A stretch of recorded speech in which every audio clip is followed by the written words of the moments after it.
2 minutes में जब मैंने ज्वाइन किया तो वेबसाइट ही लॉन्च नहीं हुई थी. I join that company in 2nd June and the website goes live on 7th June. I came to Mumbai and then I started working in the Bewakoof Brands Private Limited.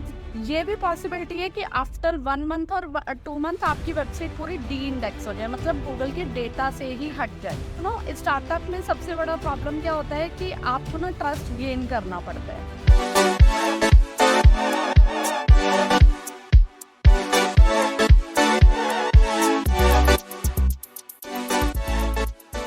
Hey Santa, how are you doing?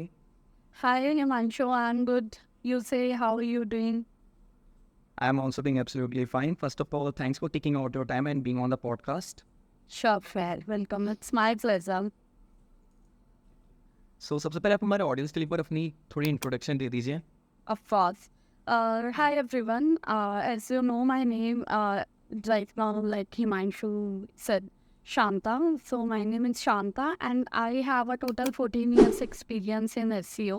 My journey began in 2009, and from 2009, still I'm working with brands. I have my own YouTube channel. I have my own blog, shantanarang.com.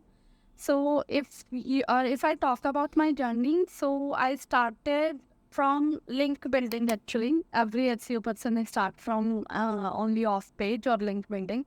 And then slowly and gradually I moved into on page, buying, selling domain, WordPress blog and everything.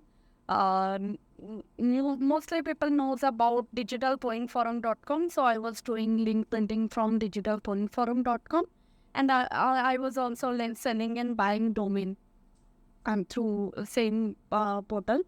And then like I moved to a pharma company where I spent 3.5 years. And then I moved to like Takshila Learning where I was a SEO trainer. So I recorded my complete course. I also wrote a book for the SEO beginners. And then like I came to Mumbai and then I started working in the Bewakoof Brands Private Limited. So बहुत सारे लोग जानते होंगे Bewakoof के बारे में because काफ़ी या trendy t-shirts लोग वहाँ से buy करते हैं. And then I moved to TrueMeds India, again healthcare.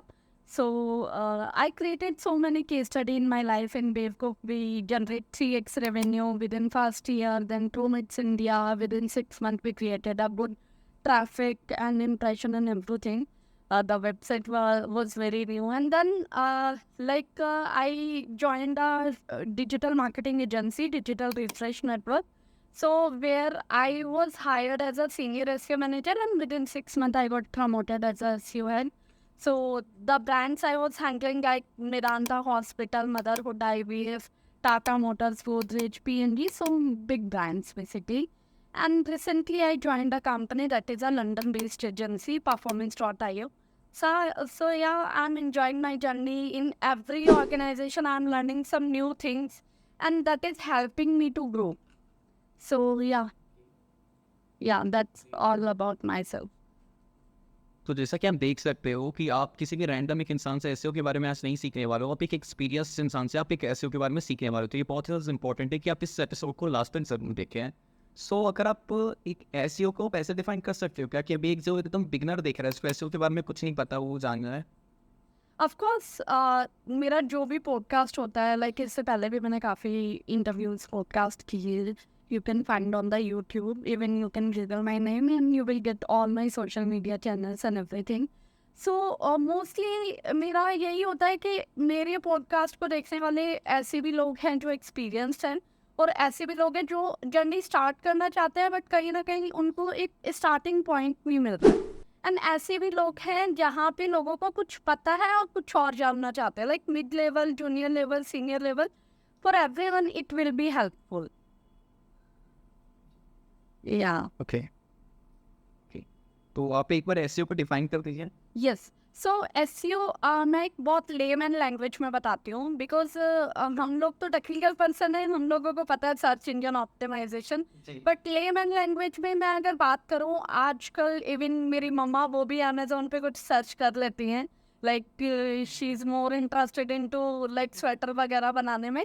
तो वो अपने लिए जैसे धागा वगैरह होते हैं खुद अमेजोन पे सर्च कर लेती है। एंड मेरे को क्या लगता है कि अभी ना कोविड के बाद लोग ज़्यादा गूगल करते हैं लोग, right, even though they are not even comfortable in English तो अपनी लैंग्वेज में करते हैं, राइट। सो फॉर एग्जाम्पल अगर आपको कुछ भी बाय करना है तो आप गूगल करते हो, जो बाय करना है उसको आप सर्च करने के लिए एक क्वेरी लिखते हो, मतलब एक वर्ड लिखते हो गूगल में। तो अब जब वो वर्ड आप गूगल में पुट करते हो तो बहुत सारी वेबसाइट आती है, राइट। अब टॉप में क्योंकि एज अ यूजर अगर मतलब कुछ सामान लेना है तो आप स्टार्टिंग के ही कुछ शॉप देखोगे, वहीं पे आपको कुछ पसंद आ गया तो वहीं से आप बैक कर जाते हो, आप पूरा मार्केट नहीं घूमोगे, राइट, अगर आपकी नीड वहीं पे पूरी हो गई है। तो एज ए एसईओ पर्सन वो वर्ड पे आपको जो रैंक करना है वो प्रोसेस पूरा कहलाता है एसईओ, जिसमें बहुत सारे पैरामीटर होते हैं जिस पे हमें पूरा वर्क करना होता है। लाइक ये बहुत सारी चीज़ों में होता है कि वेबसाइट के बैकएंड पे अगर हमें काम करना है कोड में तो टेक्निकल होगा, वेबसाइट के फ्रंट पेज पे करना है तो ऑन पेज होगा जहाँ पे कंटेंट वगैरह होता है, और किसी दूसरे की वेबसाइट पे अगर जाके हमें प्रमोट करना है वो होता है बैकलिंक लिंक बिल्डिंग, जिसे हम ऑफ पेज कहते हैं। तो सिंपल लैंग्वेज में कोई भी वर्ड आप गूगल में पुट करो, चाहे वो हिंदी, इंग्लिश, मराठी, गुजराती, कोई भी वर्ड है, उस पर हमें रैंक करवाने के लिए आना होता है, तो वो पूरा प्रोसेस आपका एसईओ कहलाता है। So this is a very basic definition.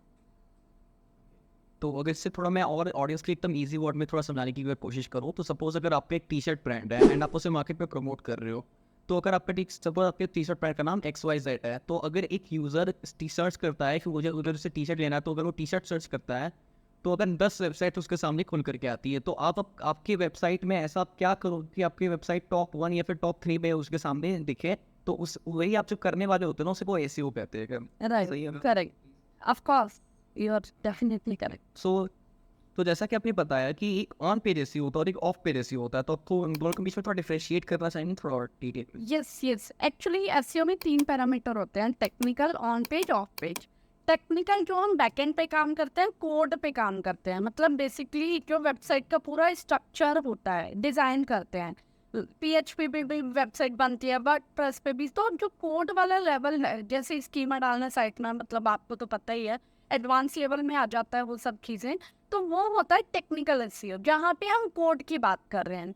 For example website आपको देखने में अच्छी नहीं लग रही है, राइट, हो सकता है कि आपका होम पेज ही अच्छा नहीं है, नेविगेशन करेक्ट नहीं है, आपको ऐड टू कार्ट का ऑप्शन नहीं मिल रहा है, तो आप वो टेक्निकल पर्सन को बोलोगे कि ये मेरे को वेबसाइट पे नेविगेशन चाहिए जो मुझे नहीं मिल रहा है, राइट।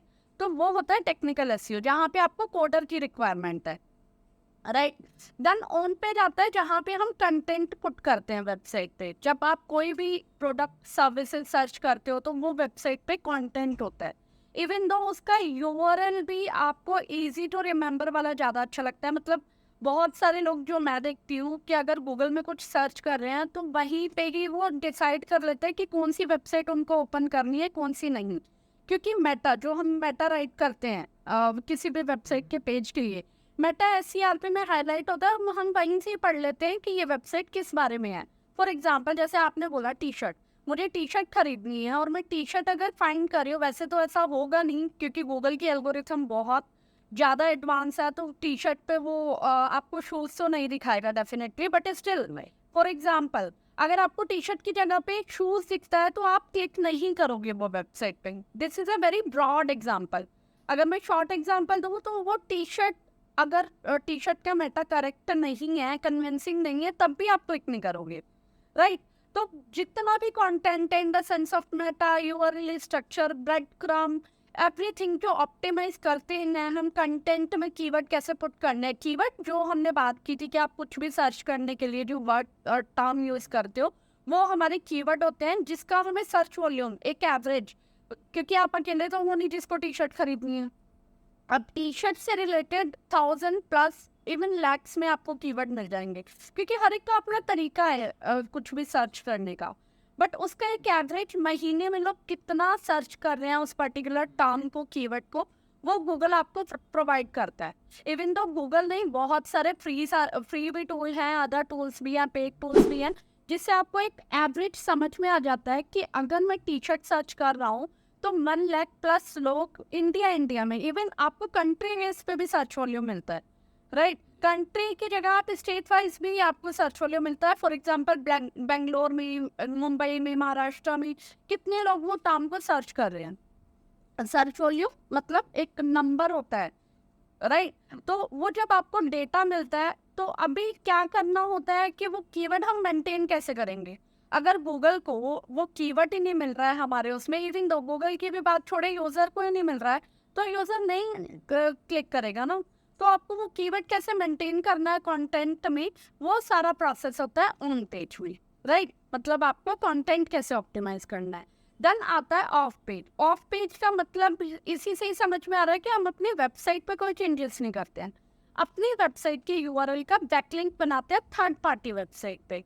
जैसे एग्जांपल मैं देती हूँ, सुलेखा.com, राइट, जस्ट डायल, ऐसे बहुत सारी वेबसाइट होती हैं जहाँ पे आप जाके अपना बिजनेस पुट करते हो।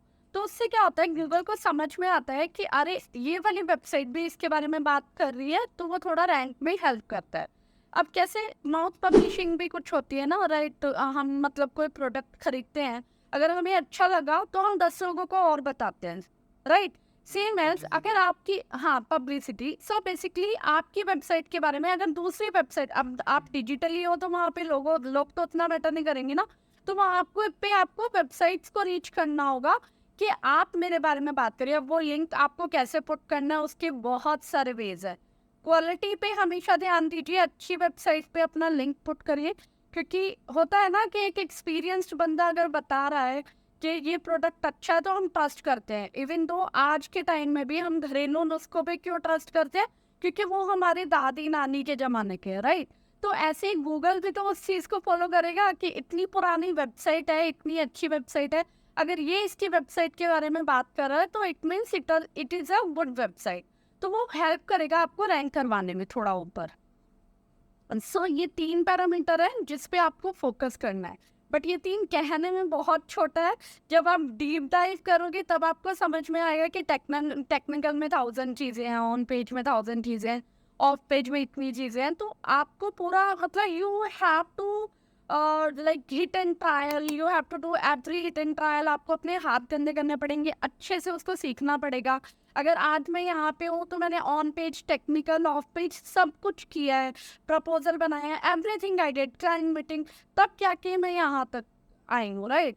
सो ऐसा ही नहीं है कि सिर्फ बैकलिंग बनाते बनाते I got promoted and I join some big companies or something, right? So you have to learn every day, every new things you have to adopt। क्योंकि यहाँ पे एक चीज़ है जिसका मैंने अभी बातों बातों में मैंने बताया, बट उस पर थोड़ा सा वेटेज नहीं डाला है। गूगल की ना एक अपडेट्स आती हैं, एल्गोरिथम है।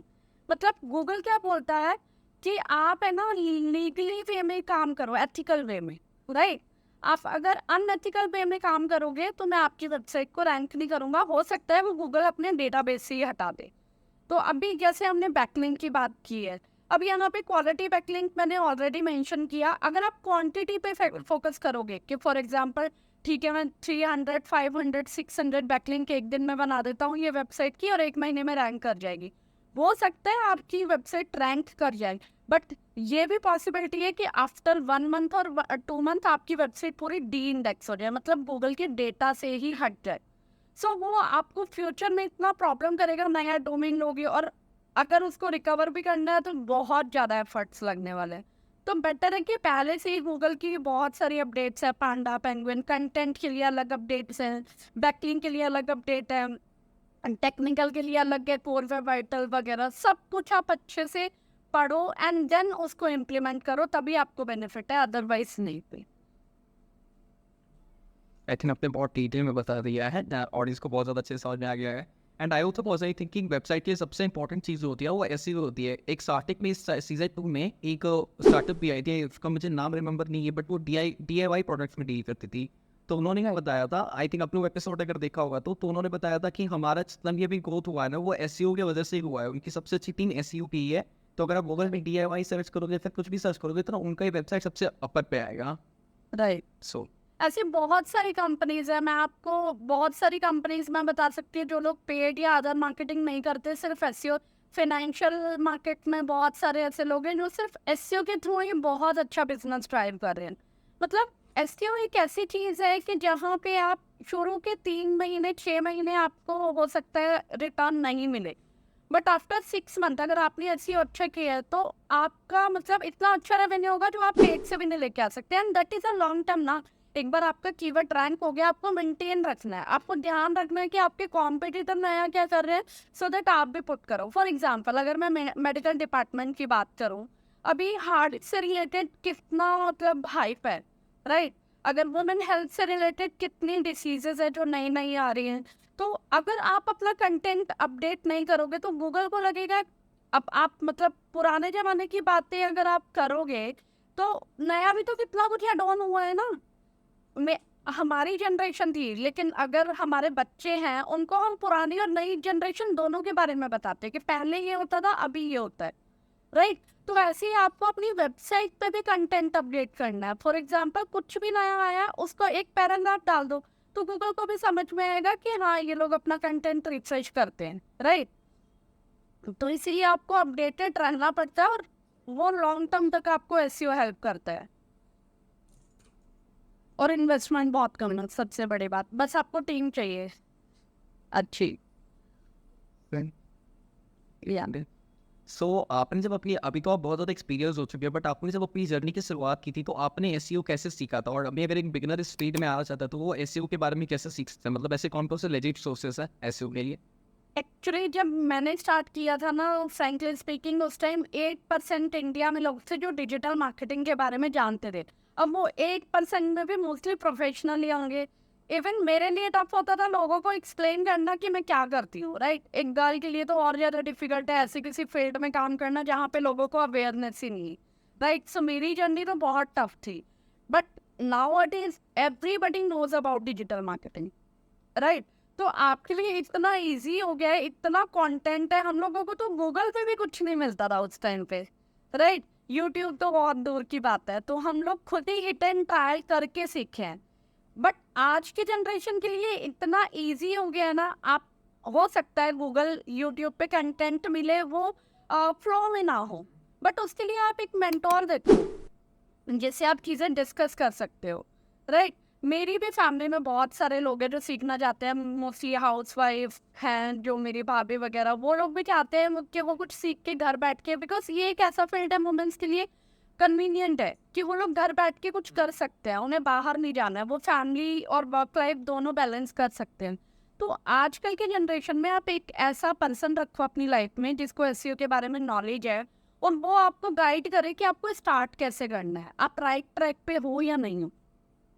तो एनी हाउ सब ऑफ पेज से स्टार्ट करते हैं, मैंने भी वहीं से स्टार्ट किया है। इवन दो आजकल जो इंटर्नशिप भी प्रोवाइड कराते हैं वो सब ऑफ पेज से ही स्टार्ट करते हैं, and that is a good thing I think, because आपको थोड़ा वेबसाइट की थर्ड पार्टी वेबसाइट आप चेक करते हो तो आपको समझ में आ जाता है यूआई यूएक्स कैसा है, कंटेंट कैसा है, उसकी क्वालिटी चेक करते हो तो थोड़े एसईओ के बेसिक्स आपके क्लियर हो जाते हैं, एंड देन धीरे धीरे you can move on the on page technical, वो फिर समझ में आने लग जाता है। तो शुरू के 3 मंथ तो यू कैन से के like work on the off page day and night, and then slowly just move on other things. और बीच बीच में थोड़ा रीड करते रहो on page technical Google updates के बारे में सो दैट आपको एक अवेयरनेस रहेगी। या सो दैट्स द थिंग। तो पॉडकास्ट के स्टार्टिंग में बताया था कि आपकी भी कोर्स है, तो क्या आपका भी ऐसा कोई कोर्स है रिलेटेड जो एसईओ से रिलेटेड आपका अपना? एक्चुअली तक्षशिला लर्निंग में है, आई डोंट नो अभी because I left 3 years back, तो I don't know is they are providing or not, but yes, I am providing weekend classes, one-to-one classes to many students, so that is there. Yeah. Okay, तो अगर आप ma'am से सीखना चाहते हो तो मैं डिस्क्रिप्शन बॉक्स में इससे रिलेटेड जो भी डिटेल्स होंगे ना मैं प्रोवाइड कर दूँगा, वहाँ से आप इनके साथ चेकआउट कर सकते हो। सो Yes. ओके, आपको जैसा कि बताया आपने बताया कि आपने ट्रूमेट्स और बेवकूफ़ पर भी काम कर रखा है, मतलब एसईओ का, तो वहाँ पर आपका एक्सपीरियंस कैसा रहा था? क्योंकि लोगों को ना बहुत अच्छा लगता है जानने में कि कॉर्पोरेट्स में कैसा एक्सपीरियंस रहता है, तो वहाँ पे आपका एक्सपीरियंस कैसा रहा? Experience was good actually. मेरा जर्नी जैसे मैंने बताया 6 years में लिंक बिल्डिंग हुई थी और बाइंग सेलिंग डोमेन में, वर्डप्रेस में, ये सब चीज़ें ही सीख रही थी, बिकॉज उस टाइम लोग इतना अवेयर नहीं थे एसईओ के बारे में, तो मैं नया क्या ही मतलब कर सकते थे. एंड देन बट मेरी जर्नी जब बेवकूफ में स्टार्ट हुई, that was like I can say drastic change. Because first thing, Mumbai city, you know, city of dreams, यहाँ पे आके सर्वाइव करना is a very big thing first. तो I was very new to Mumbai and the organization, first time मेरा मतलब इतना बड़े corporate में मैं जॉब करी थी and e commerce was the first thing for me. तो मैं भी थोड़ा सा मतलब कॉन्फिडेंट थी कि आई कैन डू, बट थोड़ा सा नर्वसनेस होती है जब भी आप नए ऑर्गेनाइजेशन में जाते हो कि कैसी चीज़ें अडॉप्ट करोगे, कैसे सीखोगे एंड एवरीथिंग. बस मेरा क्या था कि मैं फर्स्ट डे से मैंने चीज़ें ना कलेक्ट करनी स्टार्ट कर दी थी कि 8 साल में क्या क्या हुआ है. बिकॉज 2012 में कंपनी लाइक स्टार्ट हुई थी. सो पहले पूरी हिस्ट्री देखी एंड देन धीरे धीरे फिर ज्ञान में मैंने ज्वाइन किया. ज्ञान में मार्च में कोविड आ गया and then again I was scared कि अभी तो just I moved and you know नई सिटी, लोग भी जानते हैं कुछ नहीं है. एंड देन यू स्केर्ड कि अभी जॉब भी रहेगी या नहीं, वो वाली सिचुएशन थी सबकी, राइट. सो मेरे लिए और ज़्यादा टफ था कि नई सिटी है, अभी मूव किया और एकदम से जॉब भी कैसे मिलेगी. बट बाय गॉड ग्रेस मैंने 1.5 मंथ में इतना प्रूव कर दिया था स्ट्रेटजी प्लानिंग करके एंड रिजल्ट भी आना स्टार्ट हो गया था 15 डेज में. They saw a positive impact on the search ranking and everything. So and then they launch Covid essential. तो कोविड एसेंशियल पे एसईओ करना वाज आल्सो टफ बिकॉज उस टाइम कोविड एसेंशियल से रिलेटेड आप पेड एड्स नहीं कर सकते थे. SEO was the only way and आपके पास budget was very less. And third thing, उसका strategy banana was little difficult because नया प्रोडक्ट है. गूगल या किसी भी टूल पे उसका कुछ सर्च वॉल्यूम नहीं है, नथिंग. मतलब आपको पता ही नहीं है कि ये प्रोडक्ट को सर्च कितने लोग कर रहे हैं. तो ब्लाइंडली मतलब आपको काम करना था. But we saw good jump within 1 month Covid essential के थ्रू ही. और पूरे साल में इवन कोविड वहाँ कोविड वेव थी स्टिल. क्लोथिंग पे तो लोग और ज़्यादा डरे हुए थे कि कुछ लोग बाय नहीं कर रहे थे because people were not aware कि ये कब तक चलेगा और फाइनेंशियल क्राइसिस बहुत ज़्यादा थे इंडिया में. But still with in 1 year like Covid वाले पीरियड में ही हमने 3x रेवेन्यू किया through SEO. And that is also a complete non-brand. I'm not counting brand keywords like बेवकूफ के बारे में डायरेक्टली कोई सर्च कर रहा है तो वो मैं काउंट ही नहीं कर रही हूँ. सो या the experience was very good. बहुत कुछ सीखने को मिला. बहुत मतलब मेरी एक तरह से लाइफ चेंजिंग मोमेंट था वो मेरे लिए. And then 2 months again 2 months में जब मैंने ज्वाइन किया तो वेबसाइट ही लॉन्च नहीं हुई थी. I join that company in 2 June and the website goes live on 7 June. Then again you know startup में सबसे बड़ा प्रॉब्लम क्या होता है कि आपको ना ट्रस्ट गेन करना पड़ता है, right. They will not give you the team. They search के भाई आप पहले काम करके दिखाओ, रिजल्ट आता है, देन हम आपकी टीम इंक्रीज करेंगे. But still I got approval for interns. तो 3-4 इंटर्न हायर करके I just started and then again within 6 month we created more than 2 million impression, 125K clicks. So yeah, that was a amazing experience for me. Yeah. तो I think audience को भी इससे सीखने का भी काफ़ी मौका मिला होगा. तो Right. ग्रेट. तो जैसा कि आपने बताया था कि पॉडकास्ट में कि कोई भी अगर स्टार्ट कर रहा है एसईओ तो उसको पहले 2-3 महीने अपने ऑफ पेज पे जाना चाहिए. तो अगर आप इसी से रिलेटेड अगर आप एक ऑडियंस पे ब्लूप्रिंट देना चाहिए कि जो एसईओ सीख रहा है तो उसके लिए अगर आप लाइक फर्स्ट 3 मंथ्स या फर्स्ट 6 मंथ्स का एक ब्लूप्रिंट दे दो कि इसी हिसाब से वो सीखते रहे तो थोड़ा ज़्यादा अच्छा होता. या ऑफ कोर्स. सो जब भी आप ज्वाइन करते हो फर्स्ट थिंग तो इंटर्नशिप के लिए भी कंपनीज उन बंदों को हायर करती है जिनको एसईओ के बारे में बेसिक पता है. एटलीस्ट जो ये मेरा वीडियो देख रहे हैं ना, इससे बेसिक बहुत क्लियर हो जाएगा. एंड अगर आपको इतना भी पता है ना तो आप इंटर्नशिप के लिए अप्लाई कर सकते हो, right. So this is the first thing. और जब भी आप इंटर्नशिप के लिए अप्लाई करते हो तो आपको स्टार्टिंग में कोई वेबसाइट दे दी जाएगी, right. And they will say कि आप इसके इतना बैकलिंक बनाओ. अब बैकलिंक बनाओ, वहाँ पे अगेन बात आ जाती है क्वालिटी की. तो आप फर्स्ट इवन 15 डेज आपको पूरा ट्राई करो क्वालिटी वेबसाइट्स क्या होती हैं, कैसे सबमिशन होता है वो आप. बिकॉज जब आप इंटर्नशिप ज्वाइन कर रहे हो कोई मैनेजर होगा आपके पास गाइड करने के लिए. तो आप उस मैनेजर के साथ बैठो, अपने सीनियर के साथ बैठो एंड आस्क देम कि अगर मुझे बैकलिंक बनाना है तो पैरामीटर्स क्या हैं। वेबसाइट में भी दे विल से कि वेबसाइट इतने साल पुरानी होनी चाहिए, इतने इंडेक्स पेजेस होने चाहिए, इतना DAP होना चाहिए, इतना वेबसाइट पे ट्रैफिक होना चाहिए। वो जो भी पैरामीटर्स हैं उनको आप राइट डाउन कर लो फर्स्ट से। एंड देन जब भी आप वेबसाइट नई सर्च कर रहे हो, सम टाइम तो कंपनीज डेटा प्रोवाइड भी करती हैं, बट इफ आपके पास डेटा नहीं है देन इतनी सारी गूगल में स्ट्रिंग्स हैं। इफ यू वांट तो I can share some strings with you Himanshu, then you can put in the description box and then वो strings के through you can search the website in Google। आपको websites मिल जाएंगी related to your keyword, आपको keyword भी assign कर दिए जाएंगे। जब आपको बैकलिंक बनाने हैं तो वेबसाइट के साथ कीवर्ड सब कुछ आपको दिया जाएगा। एंड देन जब आप गूगल में सर्च करोगे आपको वेबसाइट्स मिलेंगी। वो वेबसाइट की क्वालिटी चेक करने के लिए जो भी पैरामीटर आपने राइट डाउन किया है उसके लिए टूल्स कौन से यूज होने हैं वो आप कंपनी से पूछो। क्या मेरे को अगर ये पैरामीटर चेक करना है तो मेरे को कौन कौन से टूल्स पे जाना पड़ेगा, राइट? कौन कौन सी टूल्स मेरे लिए नेसेसरी हैं। वो टूल्स को आप थोड़ा सा, वो तो आप यूट्यूब से भी उसका कुछ ट्रायल वगैरह देख सकते हो, ब्लॉग पढ़ सकते हो कि कैसे यूज़ होना है। बट स्टिल अगर आपको तब भी समझ में नहीं आता है तो आप अपने मैनेजर की हेल्प लो। यहाँ पे हेल्प करना उनका काम है, राइट? बिकॉज आप इंटर्न हो, दे नोस कि आपको हेल्प चाहिए होगी। जब आपके पास पूरा ये डेटा है तो बिफोर सबमिटिंग आप वो पैरामीटर अच्छे से ट्रैकर बनाओ गूगल शीट में, एक्सेल में, कि ये मेरा पैरामीटर था, ये वेबसाइट है, ये पैरामीटर फॉलो हो रहे हैं, span score, everything. Then I submitted the link, जो भी लाइव यूआरएल है वो वहाँ पे पुट कर दो। आप 1 से 1.5 महीने में इन सब चीज़ों में एक्सपर्ट हो जाओगे। आपको मतलब डे नाइट जब आप ये करोगे तो वो चीज़ें आपके दिमाग में अच्छे से घुस जाएंगी, राइट? जब आपका ये कंप्लीट हो गया फिर आपको ना बैकलिंक बनाने में फॉर एग्जांपल आज 10 मिनट्स लग रहे हैं, देन आपको 5 मिनट लगेंगे। फिर धीरे धीरे वो टाइम रिड्यूस होता जाएगा, 2 मिनट, 1 मिनट, ऐसे। आपके पास डेटा भी बन रहा है सो दैट कोई नया भी प्रोजेक्ट आता है तो सेम वेबसाइट पे यू कैन सबमिट। बट हाँ, रेलेवेंसी जरूर चेक कर लेना। ऐसा ना हो कि आप सेम ऑटो की वेबसाइट है तो लाइक हेल्थ की वेबसाइट फिल कर रहे हो। वो रेलेवेंसी मेंटेन करना बहुत ज़रूरी है। आई थिंक वो भी पैरामीटर में होंगी चीज़ें, तो वो आपके मैनेजर आपको हेल्प कर देंगे।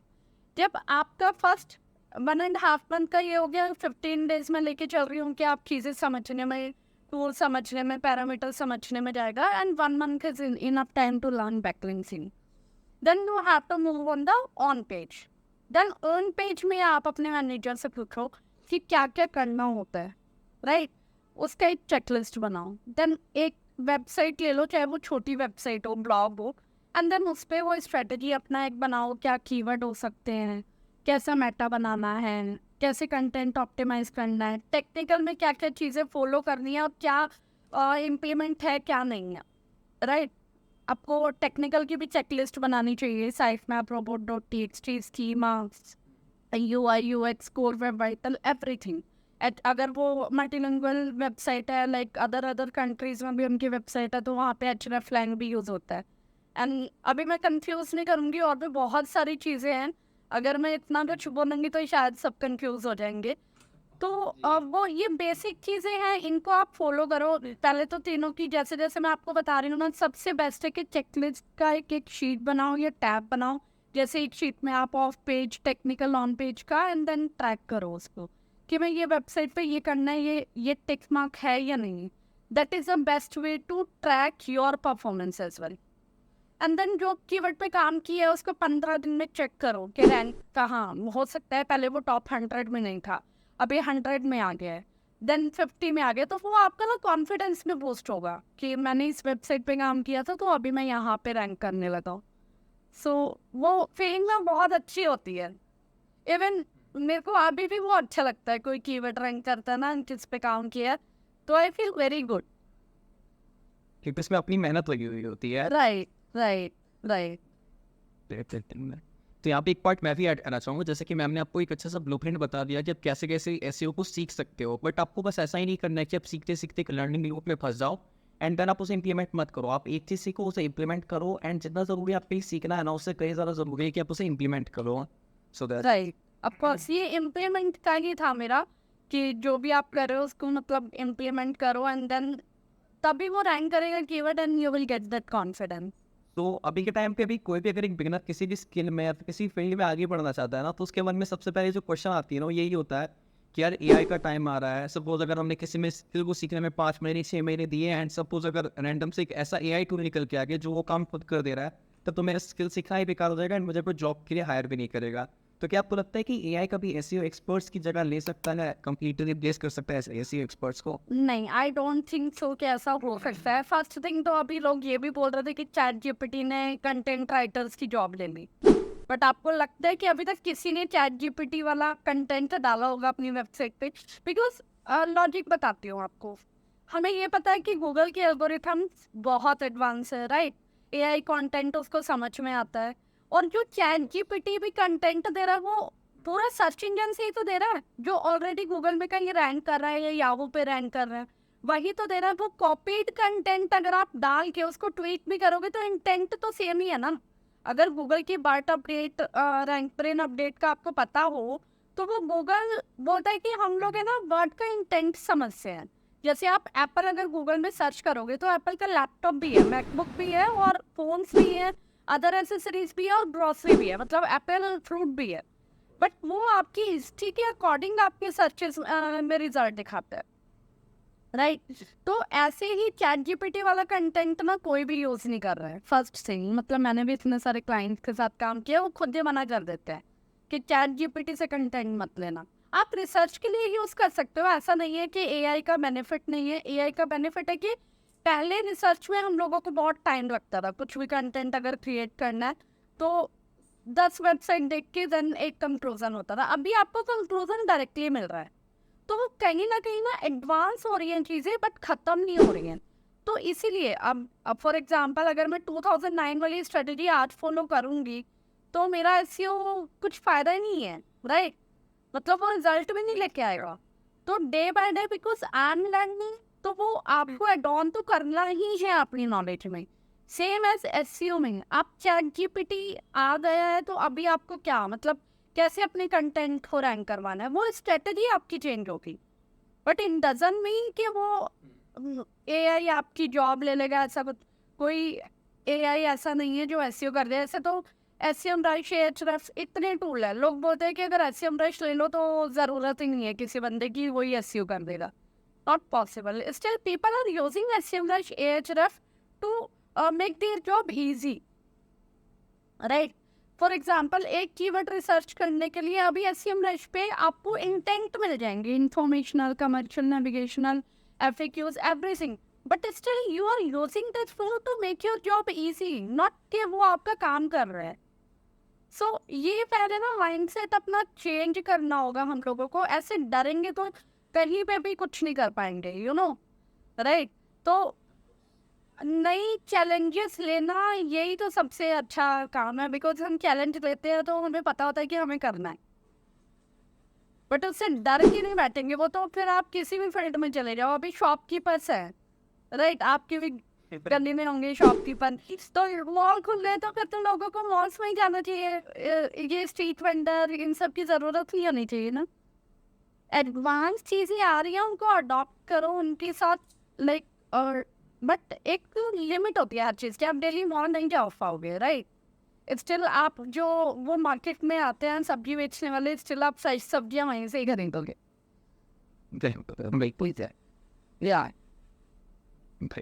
And I suppose I think इतनी बड़े बड़े कॉर्पोरेट्स, इतने बड़े बड़ी कंपनीज, अगर कोई एक एसईओ, बड़े बड़े एसईओ एक्सपर्ट्स को कोई हायर कर रही तो ये लोग पागल तो नहीं है कि उनको बेकार की सर्विस दे रही है? Right, of course, of course. Even मैंने तो देखा है कि अभी लास्ट 1-2 ईयर में एसईओ का ना और ज़्यादा इंक्रीज हुआ है वेन्यू। मतलब मैं अगर बात करूँ तो 2015, 16 या 17 में इतने जॉब्स नहीं थे, लेकिन आज मैं अगर ओपन टू वर्क डाल दूंगी लिंक्डइन पे तो 100 रिक्रूटर है जो अप्रोच करेंगे कि आप अपना रिज्यूमे शेयर कर दो। तो वो चेंज देखा है, मतलब बहुत, कहते हैं ना, एक बेबी को बड़े होते हुए देखा है। तो एंड आई थिंक कि पर्सनली 12 इयर्स का एक्सपीरियंस कम नहीं होता, ये बहुत बड़ा experience. 14 years almost. Sorry 14 years. Yeah. Right. Okay, so अगर ऐसे कुछ लास्ट एडवाइसेस आप एक बिगिनर को देना चाहते हो कि जो आप अगला कभी सोचते हो कि अगर 14 साल पहले वाली शांता को अगर ये सारी चीज़ें पता होती ना तो वो अपनी लाइफ में और थोड़ा जल्दी ग्रो कर जाती है इस पर एग्जैक्टली राइट। बट वो ये जैसे जैसे चीजें आती है तभी हमें अडॉप्ट करनी होती है। अभी मतलब आप देखो, अगर एक टाउन की मैं अपनी ही बात करती हूँ, अगर 2009 की बात करूँ तो मेरी फैमिली मेरे को मतलब मेरा ऐसा था कि घर वालों से फाइट करके निकली थी अपना करियर बनाने के लिए, फैमिली सपोर्ट नहीं कर रही थी उस टाइम पे। बट आज वाली शांता होती मतलब 2023 में, तो मेरी फैमिली इजीली बोलती कि जाओ। तो वो चेंज भी तो आया ना मेंटेलिटी में, हर चीज में, क्योंकि लोग वैल्यू समझ रहे हैं स्टडी की, करियर की। Nowadays families are very okay कि टाउन में भी उन्हें पता है कि लड़कियों को पढ़ाना है, आगे बढ़ाना है, शादी सेकेंडरी थिंग।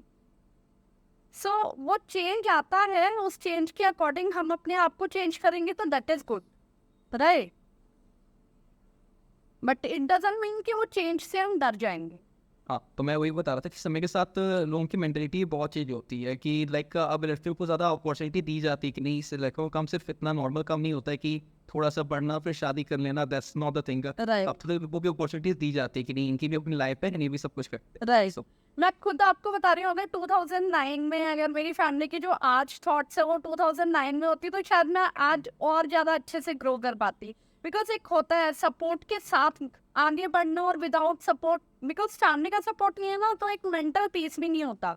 आप मेंटली 100% नहीं देते हो आप किसी भी काम को, राइट। और एक सपोर्ट होता है तो आप 100 की जगह 200% देते हो।